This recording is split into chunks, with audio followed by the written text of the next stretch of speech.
ये आकाशवाणी है।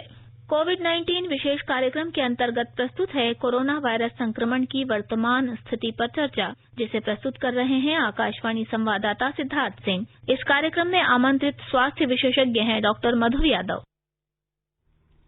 नमस्कार श्रोताओं, आकाशवाणी के समाचार सेवा प्रभाग द्वारा कोरोना जागरूकता श्रृंखला के इस विशेष कार्यक्रम में आपका स्वागत है। और आज के इस एडिशन के साथ मैं हूं सिद्धार्थ सिंह।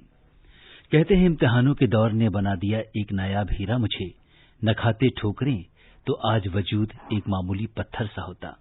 जी हाँ श्रोताओं, कोरोना के इस दौर में जिंदगी में बहुत सी चुनौतियां आ गई हैं और इन्हीं चुनौतियों का मुकाबला करते हुए जिंदगी जीना अब हमें और मजबूत बना रहा है। श्रोताओं, कोरोना को लेकर आपके मन में चल रहे तमाम सवालों का जवाब देने के लिए और उस पर चर्चा करने के लिए आज के इस विशेष फोन इन कार्यक्रम में हमारे साथ हैं लेडी हार्डिंग्स मेडिकल कॉलेज के मेडिसिन विभाग में प्रोफेसर डॉक्टर मधुर यादव। डॉक्टर मधुर, नमस्कार। कार्यक्रम में आपका स्वागत है। नमस्कार। नमस्कार श्रोताओं, कोरोना से संबंधित सवाल हमारे आज के एक्सपर्ट से टोल फ्री नंबर 1800-115767 और 011-233-14444 पर पूछ सकते हैं। आप हमारे ट्विटर हैंडल @AIR न्यूज पर #AskAIR पर अपने सवाल पोस्ट कर सकते हैं। डॉक्टर मधुर, सबसे पहले नजर डालते हैं देश में कोविड-19 की ताजा स्थिति पर। देश में कोविड-19 महामारी के रोगियों के स्वस्थ होने की दर में सुधार का सिलसिला लगातार जारी है और ये दर आज 76.61% हो गई। देश में अब तक ठीक हुए लोगों की संख्या इलाज करा रहे रोगियों की तुलना में 3.5 गुना हो गई है और पिछले 24 घंटों की अगर हम बात करें तो करीब 65,000 रोगी स्वस्थ हुए हैं, जिससे देश भर में अब तक कोविड महामारी से ठीक हुए लोगों की संख्या 27 लाख से ज्यादा हो गई है। और कुछ राज्य तो ऐसे हैं जिनमें दिल्ली, तमिलनाडु, बिहार, हरियाणा, गुजरात, असम, पश्चिम बंगाल, जिनमें स्वस्थ होने की दर 80% से भी अधिक पहुंच गई है, लेकिन फिर भी नंबर ऑफ केसेस लगातार बढ़ रहे हैं। क्या कारण है और आप क्या समझते हैं कि भारत में कोरोना का पीक आ चुका है? देखिए, ऐसा है कि कल की बात है कि लगभग 79,000 केसेस हुए, जो कि हाईएस्ट है इंडिया के लिए, और इसने इस मामले में सबको पीछे छोड़ दिया। जी देखिए, सबसे बड़ी बात यह है कि एक तो हमारी टेस्टिंग इंक्रीज हुई है और दूसरा क्या है कि RT-PCR के अलावा जो और हम लोग जो टेस्टिंग कर रहे हैं जी, जिसमें से तो उसमें क्या होता है कि जो रैपिड टेस्ट है उसमें फॉल्स नेगेटिव ज्यादा आते हैं जी। वो फॉल्स नेगेटिव जब सोसाइटी में जाते हैं तो इन्फेक्शन ज्यादा फैलता है। इसलिए गवर्नमेंट अब कोशिश कर रही है और सारे मेजर्स अपना रही कि हम लोग RT-PCR वाला मेथड अप्लाई करें और ट्रू पॉजिटिव को जितना ज्यादा हो सके उनको पकड़ा जाए, उनको आइसोलेट किया जाए, उनको ट्रीट किया जाए। जी, और जैसा कि टेस्टिंग की बात की डॉक्टर मधुर आपने, भारत ने पिछले 24 घंटे में कोरोना के 10.5 लाख से अधिक नमूनों की जांच करके एक रिकॉर्ड जिसे कह सकते हैं बनाया है। पिछले 5 महीनों में देश की कोविड-19 परीक्षण क्षमता में जबरदस्त बढ़ोतरी हुई है और देश में अब तक कुल 4 करोड़ से अधिक कोविड परीक्षण किए जा चुके हैं। जो देश में प्रति 10 लाख आबादी की बात करें तो रोजाना कराए जाने वाले परीक्षणों की जो औसत संख्या है वो लगभग 545 के नए रिकॉर्ड स्तर पर पहुंच गई है। अमेरिका के बाद सबसे ज्यादा परीक्षण करने वाला देश भारत है। टेस्टिंग बढ़ाना कोरोना की रोकथाम में कितना जरूरी है और क्या, जैसा कि आपने कहा, एक बड़ा कारण मानते हैं कोरोना के नंबर ऑफ केसेस के बढ़ने का?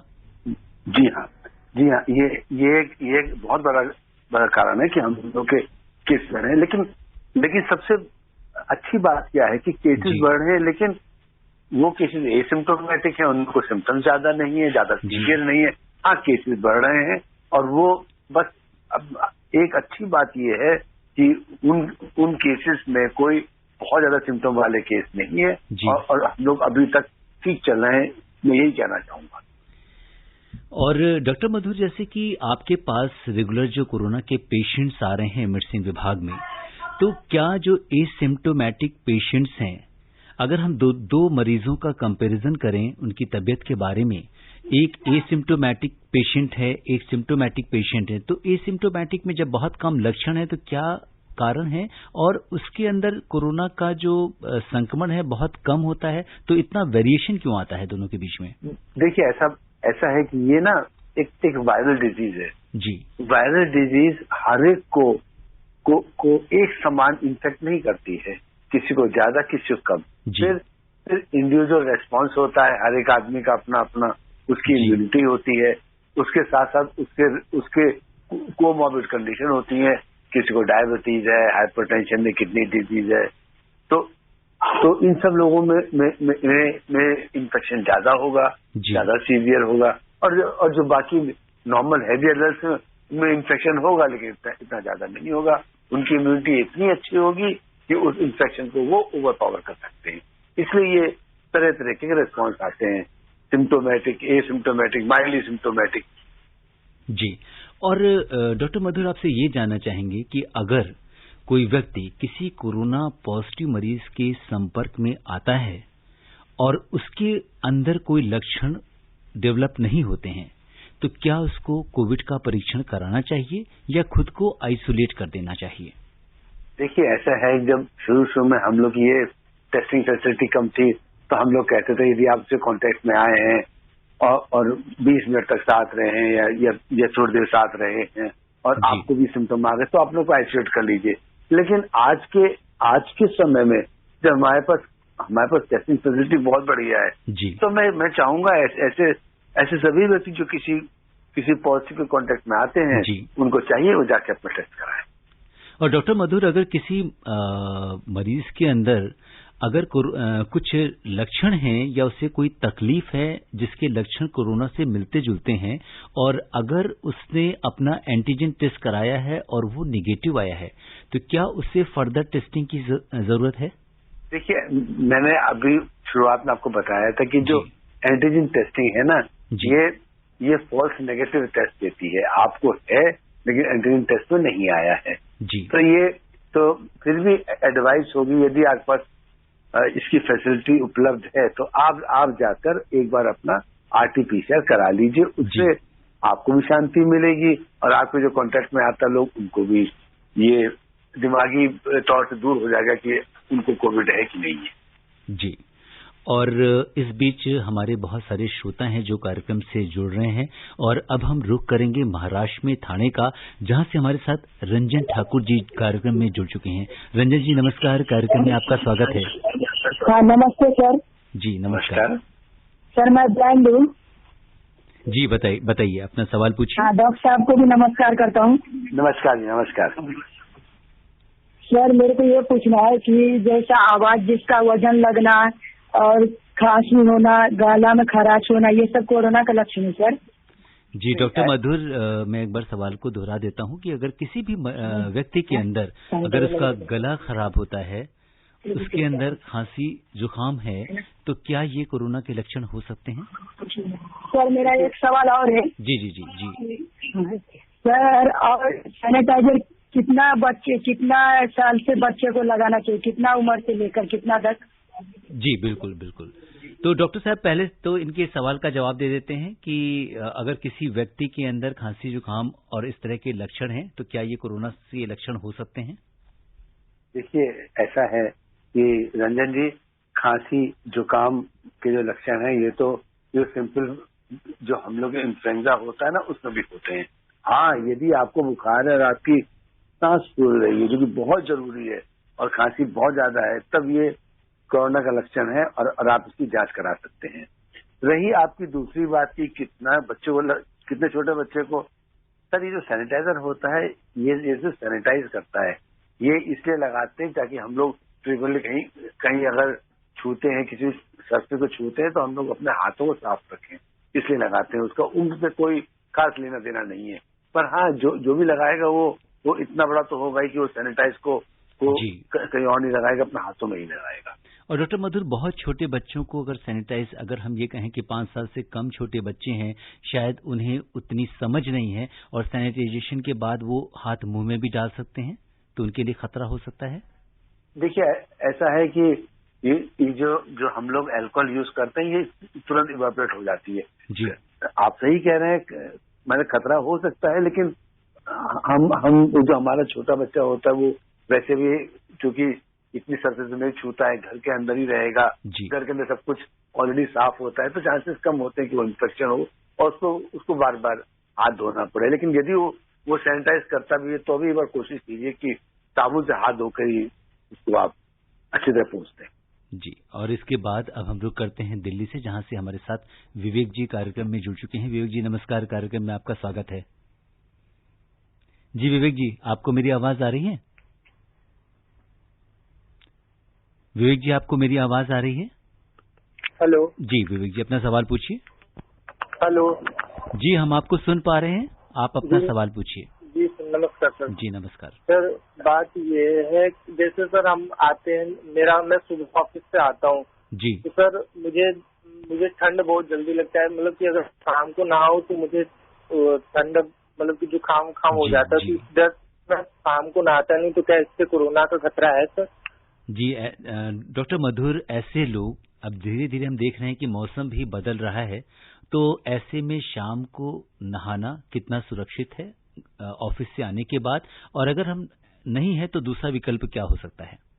देखिए ऐसा है, यदि अब देखिए, पहले तो सिनेरियो दूसरा था। अब आजकल क्या है, जैसे हम पहले बात की थी कि आजकल एसिम्प्टोमेटिक केसेस भी हो गए हैं जी। अब ये कह पाना बहुत मुश्किल है कौन सिम्प्टोमेटिक है कौन नहीं है कैसा है। तो कोशिश कीजिए कि जब आप बाहर से आए, अपने दफ्तर से आए, कहीं से आए, आप आकर गर्म पानी से भी आप अपना स्नान कर सकते हैं।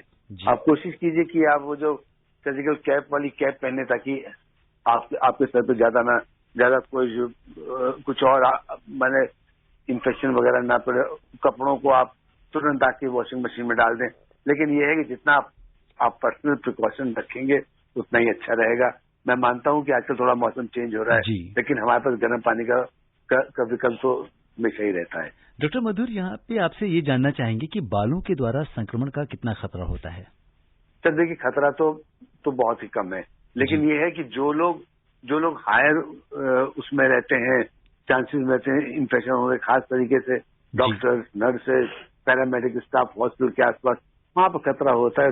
बाकी रास्ते में आम बाजार वगैरह में इतना कोई खतरा नहीं होता कि सर से ट्रांसमिशन हो सके, जब तक कि कोई आदमी कोई भला शख्स सर पर ही न खांस दे या छींक दे, तब तक इतना कुछ नहीं होता। जी, और इसके बाद अब हम रुक करते हैं वाराणसी का, जहां से हमारे साथ कार्यक्रम में जुड़ चुके हैं सुबोध गुप्ता जी। सुबोध जी नमस्कार, कार्यक्रम में आपका स्वागत है। नमस्कार डॉक्टर साहब, मैं सुबोध गुप्ता बोल रहा हूँ वाराणसी उत्तर प्रदेश से। हाँ जी डॉक्टर साहब, मेरा प्रश्न है कि अगर कोई कोरोना पॉजिटिव व्यक्ति इलाज के बाद अगर कोरोना निगेटिव हो जाता है, तो निगेटिव होने के कितने समय बाद वो अपने परिवार के साथ सामान्य जीवन व्यतीत कर सकता है? जी डॉक्टर मधुर, अगर किसी व्यक्ति को कोरोना पॉजिटिव वो आता है, इसके बाद अपना वो हॉस्पिटल में इलाज कराता है, निगेटिव टेस्ट आ जाता है, तो कितने दिन के बाद वो अपने परिवार के संपर्क में आ सकता है, सबके साथ मिलजुल के रह सकता है? जी यही प्रश्न। देखिए गुप्ता जी, ऐसा है कि एक बार आप कोरोना नेगेटिव हो जाते हैं, उसके बाद आप अपने परिवार के साथ रह सकते हैं, क्योंकि कोरोना नेगेटिव होने मतलब होता है कि जो भी उसका एंटीजन था, जो भी था, वो अब शरीर से वाइप आउट हो गया है, और उसके शरीर में कोरोना के प्रति एंटीबॉडीज बन गई हैं। अब वो सेफ है, वो कहीं को ट्रांसमिट नहीं करेगा, इन्फेक्शन कुछ नहीं करेगा। वैसे कहा ही जाता है कि बीमारी से एंड से लेके और शुरू से लेके एंड तक 28 दिन का समय होता है, जबकि आदमी थोड़ा सा खतरे में होता है। 28 दिन के मैक्सिमम पीरियड 3 हफ्ते का होता है, अदरवाइज वो आदमी बिल्कुल सेफ है। अच्छी बात जी। और डॉक्टर मधुर, गृह मंत्रालय ने कंटेनमेंट जोन के बाहर के क्षेत्रों में और गतिविधियां खोलने के नए जो अनलॉक 4 में दिशा निर्देश जारी किए हैं। अब हेलो, हाँ जी, हाँ जी डॉक्टर साहब, तो जिस तरह से अनलॉक 4 में नए दिशा निर्देश आए हैं, उसमें ऑनलाइन क्लासेस या टेलीफोन पर परामर्श देने और इससे रिलेटेड कार्यों के लिए स्कूलों में अब 50% तक टीचिंग और नॉन टीचिंग स्टाफ को बुला सकते हैं। और कंटेनमेंट जोन के बाहर के क्षेत्रों में 9वीं से 12वीं कक्षा के विद्यार्थियों को अपने शिक्षकों से परामर्श लेने के लिए स्वेच्छा से स्कूल आने की अनुमति दी जा सकती है। तो ऐसे में जब हम स्कूल जा रहे हैं तो किस तरह की सावधानी बरतनी चाहिए? देखिए जी, मैं तो एक बात कहूंगा, आप स्कूल जा रहे हैं, क्योंकि हम बहुत दिनों तक इसको रोक नहीं सकते हैं जी। हमको अपने जीवन को अब धीरे धीरे पटरी पर लाना पड़ेगा जी। आप मास्क पहनिए, सोशल डिस्टेंसिंग का पालन कीजिए, और फ्रिक्वेंटली अपने हाथ वगैरह आप सैनिटाइज कीजिए, और सबसे बढ़िया बात ये कि आप मास्क वगैरह का सोशल और रेस्पिरेटरी एटिकेट्स का पूरा पालन करें। वहां जाकर भी आप जगह जगह नहीं छुए हैं। अब जैसे कि मेट्रो शुरू होने वाली है जी। अब वो मेट्रो के भी तो वो स्टैंडिंग ऑपरेटिंग प्रोसीजर्स निकालेंगे आपको कैसे करना है। कोशिश कीजिए कि लोगों के संपर्क में थोड़ा कम आए और सोशल डिस्टेंसिंग मेंटेन करें। मास्क वगैरह पहन के हमेशा रखें और इस मामले में बिल्कुल भी ढिलाई न दें। बिल्कुल, तो जैसा कि डॉक्टर मधुर बता रहे हैं कि जितने भी सरकार के दिशा निर्देश हैं और जो बेसिक प्रिंसिपल हैं उसको आप फॉलो करते रहें, तभी कोरोना से आप बच सकते हैं। और जो श्रोता हमसे अभी अभी जुड़े हैं उन्हें हम बता दें कि आज के इस कोरोना जागरूकता के विशेष अंक में श्रोताओं के सवालों का जवाब दे रहे हैं लेडी हार्डिंग्स मेडिकल कॉलेज के मेडिसिन विभाग में प्रोफेसर डॉक्टर मधुर यादव। और डॉक्टर साहब, हम रुक करते हैं रायबरेली का, जहां से हमारे साथ रामशंकर जी जुड़ चुके हैं। रामशंकर जी नमस्कार, कार्यक्रम में आपका स्वागत है। जी, आपका रेडियो सेट ऑन है, उसकी आवाज थोड़ी धीमी कर दें। रामशंकर जी, आप अब मेरी आवाज सुन पा रहे हैं? रामशंकर जी से हमारा संपर्क अभी नहीं हो पाया। डॉक्टर मधुर, एक बात आज उपराष्ट्रपति एम वेंकैया नायडू ने भी कहा है कि कोरोना संकट के दौरान बुजुर्गों की खास देखभाल पर उन्होंने जोर दिया है। और ऐसा बार बार कहा भी जा रहा है कि जितनी बार भी एडवाइजरी आ रही है उसमें 65 साल से ज्यादा उम्र के या 10 साल से छोटे बच्चों को घर पर ही रहने के लिए बार बार अपील की जा रही है। और ऐसे लोग जो किसी गंभीर बीमारी के मरीज हैं, चाहे वो हृदय की बीमारी हो या शुगर हो या किडनी डिजीजेस हो, तो ऐसे लोगों के लिए आपका क्या संदेश है? देखिए, जो छोटे बच्चे होते हैं ना 10 साल से छोटे, आपने भी बताया था जी, उनमें दो चीजें होती। एक तो उनकी इम्यूनिटी तो अच्छी होती है, लेकिन उनमें वायरल लोड बहुत ज्यादा होता है। तो ऐसे बच्चे यदि बाहर जाते हैं और वो इन्फेक्शन लेके आते हैं, तो जो किसी और का हो चाहे ना हो, लेकिन घर में जो बुजुर्ग होते हैं उनको खतरा बहुत ज्यादा होता है। और यदि कोई अगर इन्फेक्टेड आदमी घर में आता है तो बच्चों को भी उतना ही खतरा है जितने की जो हमारे बड़े हैं उनको। इसलिए मेरा ये सुझाव है कि अब थोड़ा सा हम लोग अपनी स्ट्रेटजी चेंज करनी पड़ेगी। अभी भी जब तक कि सरकारी आदेश ना आए, सरकार ना कहे, तब तक घर से बाहर ना निकलें, जब तक कि बहुत जरूरी काम ना हो। बुजुर्गों के लिए मैं कहना चाहूंगा कि प्रिकॉशन अभी बरतें, थोड़े समय की बात है, सब कुछ ठीक हो जाएगा।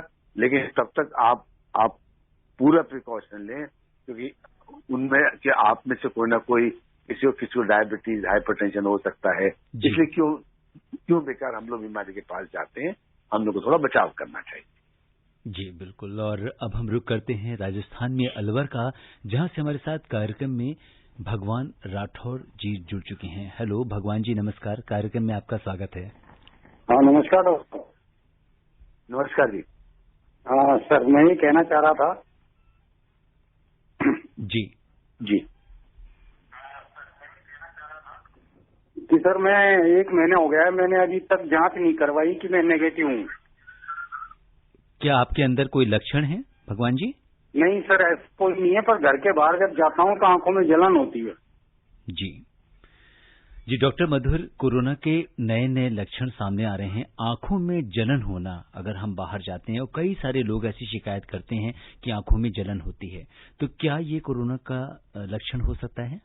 नहीं, देखिए साहब, आंखों में जलन तो कोई ऐसी बात नहीं, क्योंकि बहुत से और कारणों से भी हो सकता है। हो सकता है वहां पर थोड़ा कुछ पॉल्यूशन हो या ज्यादा व्हीकल चलती हो, उससे आंखों में जलन हो। आंखों में जलन तो नहीं। हाँ, यदि आपका गला खराब है, आपकी सांस फूल रही है, आपको बहुत अत्यधिक खांसी आ रही है, बुखार आ रहा है, ये सारे लक्षण है कि आपको कोरोना हो सकता है। और वैसे यदि आपको लगता है कि आपने 1 महीने से नहीं कराया, लगातार ये सिम्टम्स परसिस्ट कर रहे हैं, तो आप एक कोरोना का टेस्ट करा लीजिए, RT-PCR, आपको मालूम चल जाएगा। जी। और जैसा कि सरकार ने भी कहा है कि आगे आने वाले दिनों में कोरोना का टेस्ट अगर आप डॉक्टर की सलाह के बिना भी करा सकते हैं।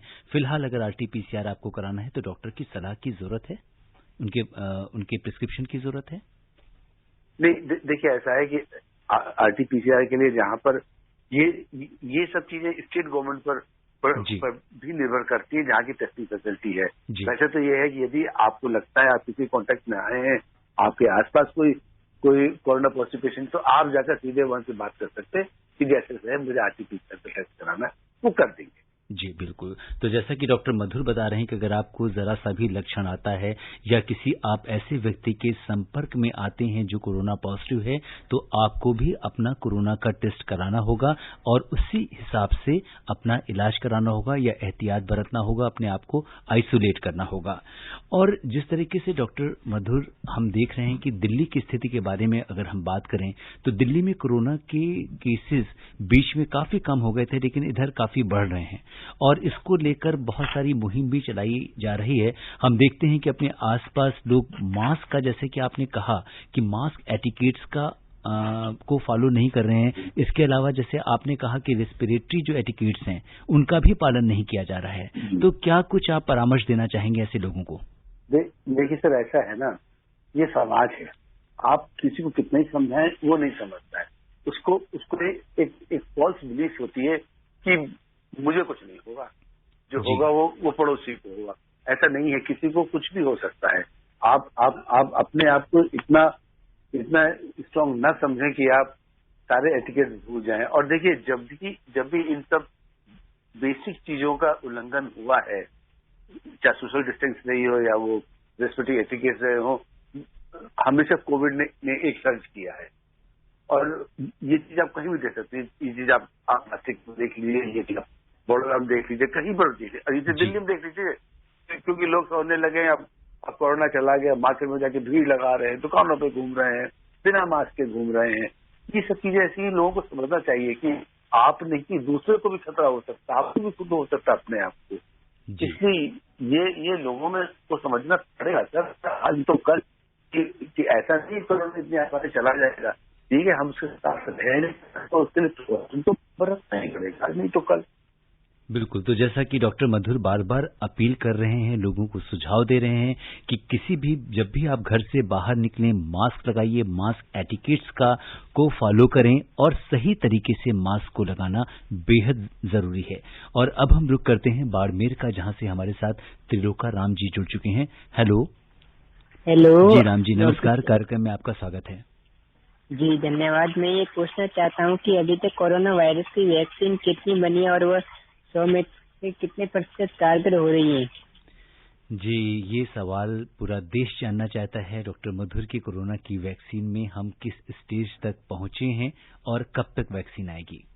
देखिए, ऐसा है कि अगर सही मामले में देखा जाए तो ये जो वैक्सीन होती है इनको डेवलप होने में समय लगता है जी, क्योंकि इनके ग्रेडेड ट्रायल्स होते हैं, फेज 1, फेज 2, फेज 3। हम लोग फेज 3 में अब आ चुके हैं। पूरे विश्व में चल रहा है कि जी फेज 3 ट्रायल चल रहा है, ह्यूमन पे चल रहा है। अब ये देखना है कि एक वैक्सीन की एफिकेसी कितनी होती है, कितने दिन तक रहती है और क्या उसको बार बार देना पड़ेगा, ये सब चीजें हैं। तो अभी ये कहना कि साहब वैक्सीन कितनी जल्दी क्यों आएगी, क्यों नहीं आएगी, अरे हम सोशल डिस्टेंसिंग का तो पालन नहीं करते हैं जी, रेस्पिरेटरी एटिकेट्स का पालन नहीं करते हैं, वैक्सीन की बात करते हैं। अरे सोशल डिस्टेंसिंग, रेस्पिरेटरी एटिकेट्स भी तो एक वैक्सीन ही है ना, प्रिवेंट कर रही है ना। तो वो जब आएगी तब आ जाएगी, जल्दी आ जाएगी, लेकिन तब तक के लिए हमको ये छोटी बेसिक चीजों को तो फॉलो करना पड़ेगा ना, बीमारी को दूर करने के लिए। बिल्कुल, आपने अच्छी बात कही। और डॉक्टर मधुर, जिस तरह से हम देखते हैं कि लोगों को हम मास्क एटिकेट्स की बात कर रहे थे, और जैसा कि अक्सर देखा जाता है कि हम जब भी घर से बाहर निकलते हैं, बाजार में देखिए तो बहुत सारे ऐसे लोग हैं जो पुलिस के डर से, प्रशासन के डर से, या जब लोग थोड़ा बहुत टोका टाकी करते हैं तो मास्क को ऊपर कर लेते हैं। अदरवाइज ये एक अपना वो बताते हैं कि मास्क को लगाने से उन्हें थोड़ा सा सांस लेने में परेशानी होती है, उलझन होती है। तो ऐसे में आपका क्या कहना है, क्योंकि आपके पास बहुत सारे लोग आते होंगे जो अस्पताल में आके बताते होंगे कि हमें सांस लेने में तकलीफ है मास्क लगाने से, तो वो क्या करें ऐसे लोग? देखिए, ऐसा है, अगर आपने देखा होगा डॉक्टर, सिस्टर, पैरामेडिक्स सब मास्क लगा के पीपी किट पहन के काम करते हैं ना जी, बोलते हैं ना, सबको सुनाई देता है ना, सब कुछ आपस में हम लोग बात करते हैं, ऐसे ही करते हैं।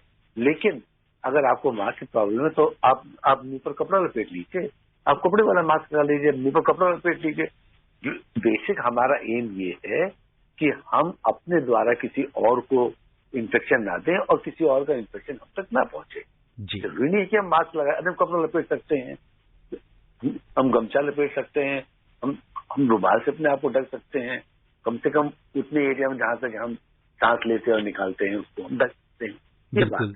और डॉक्टर मधुर, अगर हम देखें तो हमारे जो चिकित्सा कर्मी, आपने जैसा कि बताया कि पीपी किट पहनना और उसके साथ काम करना, कोविड वार्ड्स में हमारे जो चिकित्सा कर्मी कार्यरत हैं 8 घंटे से 10 घंटे का वो समय बिताते हैं और अपने आप में इतनी देर तक उस किट को पहने रखना, उन सारी चीजों का पालन करना, ये शायद कहीं ना कहीं हमारे जो आम नागरिक हैं, हमें तो खाली मास्क लगाना है, उस परेशानी से काफी कम परेशानी है। आप यकीन नहीं मानेंगे, मैं आपको बताता हूं कि जब किट पहनता है आदमी उसके बाद हम लोग के सारी जगह तो एसी नहीं होते हैं जी, इतनी गर्मी लगती है, आप बिल्कुल बंधे होते हैं और उस घंटे में उस मामले में 8 से 10 घंटे काम करना बिल्कुल अमानवीय है, अमानवीय जी। ये लोग जो कहते हैं ना कि हमारी सांस फूलते ही करते हैं, आप उनसे पूछो जो लोग ऐसा काम करते हैं और वो सिर्फ इसलिए काम कर रहे हैं क्योंकि मानवता के लिए, और आप अब बेसिक चीजें नहीं एटिकेट फॉलो करते हैं, तो थोड़ा सा अजीब सा लगता है ना। बिल्कुल डॉक्टर मधुर, ऐसे लोग हमेशा प्रेरणा के स्रोत होते हैं और हमारे जो भी लिसनर्स आपको सुन रहे हैं, मुझे लगता है कि आपकी इस बात को सुनने के बाद उनकी भावनाएं थोड़ी जगेंगी और वो आगे से अगर मास्क नहीं लगाते या मास्क ठीक से नहीं लगाते तो उसका जरूर पालन करना शुरू कर देंगे। और अब हम चलते चलते एक सवाल ले लेते हैं। राजस्थान में बांदीपुरा से भारू जी हमारे साथ हैं। हेलो, नमस्कार, कार्यक्रम में आपका स्वागत है। जी नमस्कार जी, बताइए। जी मेरा सवाल ये है सर कि मतलब अगर कोई व्यक्ति मतलब कोरोना पॉजिटिव आता है जी, तो उसके बाद में मतलब वो अपना मतलब क्वारंटाइन में रहेगा कुछ टाइम के लिए, या वो मतलब कुछ भी अपना इलाज करवाएगा, तो बाद में मतलब वो नेगेटिव आकर अगर किसी के संपर्क में आएगा तो बाद में वो दोबारा पॉजिटिव आ सकता है क्या? जी, डॉक्टर मधुर ये जानना चाहते हैं कि अगर किसी व्यक्ति में एक बार कोरोना हो गया तो क्या उसमें दोबारा कोरोना आने की कोई संभावना होती है? ऐसा कोई केस आया है? देखिए, ऐसा है, अभी तक एक केस आया है वर्ल्ड में जिसको कि दोबारा कोरोना हुआ है। एक बार उसको मार्च में हुआ था और दूसरा वो पॉजिटिव आया है जुलाई में। सिर्फ एक केस है जी। अब उसके बारे में अध्ययन हो रहा है कि ऐसा क्यों होगा। अदरवाइज अब तक जितने भी पेशेंट्स हुए हैं जिनको एक बार कोरोना हुआ है उनको दोबारा कोरोना नहीं हुआ है, क्योंकि सफिशिएंट एंटीबॉडीज बन जाती हैं जो कि री इन्फेक्शन को तुरंत काउंटरेट कर देती हैं। इसलिए कोई इतनी घबराने की बात नहीं है। और मैं यही कहना चाहूंगा कि हम लोग जो बात करते हैं वैक्सीन कितनी जल्दी क्यों आएगी, इसी कारण वैक्सीन आने में देरी हो रही है कि क्या कोरोना का इन्फेक्शन दोबारा हो सकता है, क्या एक बार की वैक्सीन का डोज दिया कितने दिन तक चलेगा, बस यही सब बातें वैक्सीन डेवलपमेंट में देखी जा रही है। डॉक्टर मधुर, अब समय इजाजत नहीं दे रहा कि हम इस चर्चा को आगे बढ़ाएं। आप कोविड-19 के इस विशेष कार्यक्रम से जुड़े और आपने हमारे श्रोताओं के प्रश्नों का उत्तर दिया, आपका बहुत बहुत धन्यवाद। धन्यवाद सर, बहुत बहुत धन्यवाद आपका भी। श्रोताओं, आज के अंक में बस इतना ही। चलते चलते आपसे यही कहेंगे कि जिद और जुनून चाहिए जीतने के लिए, हारने के लिए तो आपका डर ही काफी है। इसलिए कोरोना से डरना नहीं है, बल्कि वो सारी सावधानी रखनी है जिसे हमारे आज के एक्सपर्ट ने आपको बताया है। श्रोताओं, आप कोरोना से जंग में अपना हौसला यूं ही बनाए रखिए और जब भी मेरा ख्याल आए अपना बहुत ख्याल रखिएगा। इसी कामना के साथ दीजिए मुझे अनुमति। नमस्कार। कोविड-19 विशेष कार्यक्रम के अंतर्गत अभी आप सुन रहे थे कोरोना वायरस संक्रमण की वर्तमान स्थिति पर चर्चा, जिसे प्रस्तुत कर रहे थे आकाशवाणी संवाददाता सिद्धार्थ सिंह। इस कार्यक्रम में आमंत्रित स्वास्थ्य विशेषज्ञ थे डॉक्टर मधुर यादव। ये कार्यक्रम आकाशवाणी के समाचार सेवा प्रभाग द्वारा प्रस्तुत किया गया। इसे आप हमारे mobile app news on AIR पर भी सुन सकते हैं। इस कार्यक्रम के संबंध में अपनी प्रतिक्रिया आप हमें ईमेल कर सकते हैं। पता है airnsdtalks@gmail.com। ये कार्यक्रम फिर से सुनने के लिए लॉग ऑन करें हमारी वेबसाइट newsonair.com।